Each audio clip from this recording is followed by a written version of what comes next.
Well, Grant might think he has the best job in the world, but I think Chiro might take exception at that. It's Overdrive TV on the way after a break.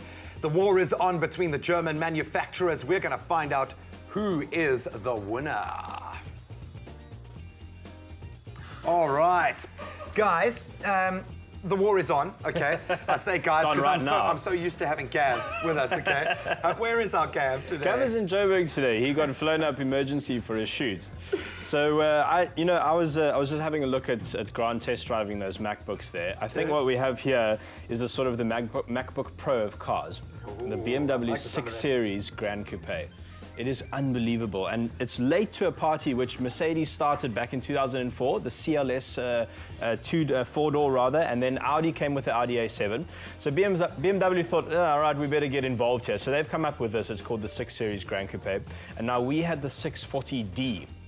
You might, now you might think, look, it's quite cool being in a car that's a tourist attraction. I had people taking photos of this thing. I got stopped in parking lots, people asking if they can sit inside. Doesn't that normally happen, man? I've seen you outside with the studio, supercars, yeah, not with like four-door saloon, sort of normal saloons.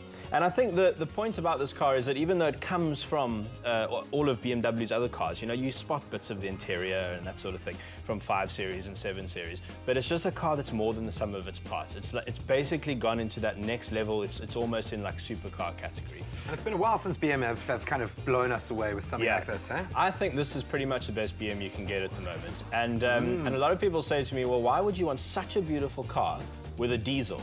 And it's a lot like, you'd think it's a lot like, well, meeting maybe a swimwear model who burps very loudly. But it just isn't. This is the quietest diesel you can find. And the thing is, once you get going, it sounds like a petrol V8. I don't know how they've done it. I don't care how they're cheating it. I'm just glad it sounds like How does the diesel affect the drive? Okay, so yeah, you probably want to know how it drives. So 0 to 100 in 5.4 seconds.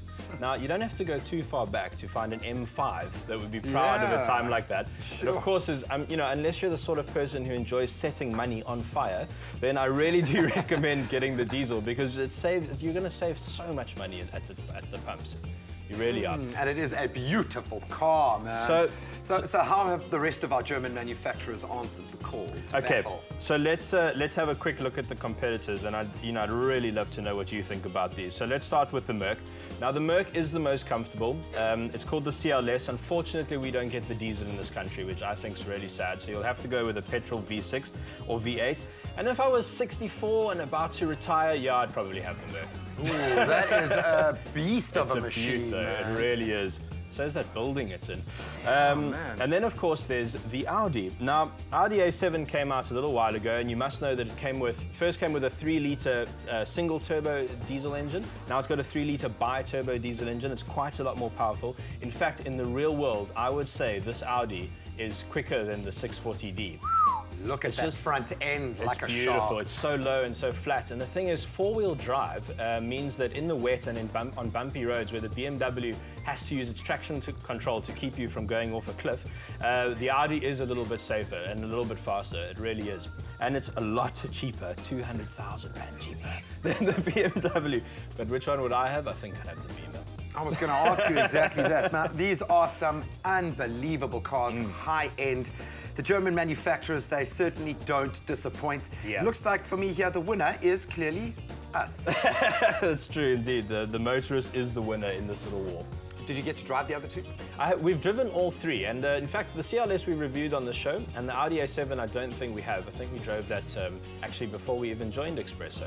But I mean, just to have a look at the three in terms of price, the Audi is the cheapest at 717,000 Rand. The Merc next at 811,000, and then the BMW is the most expensive at 914,000 Rand. Oh, but I suppose, you know, price point, we'll call it. Chiro, thank you so much, my man. Thank you, man. I think you do have the best job in the world, man.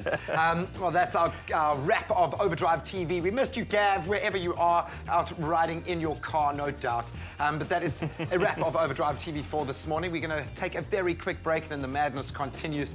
The show is going to get interesting this morning. I suggest you stick around. Celtic women are also in the house. We'll see you in a moment.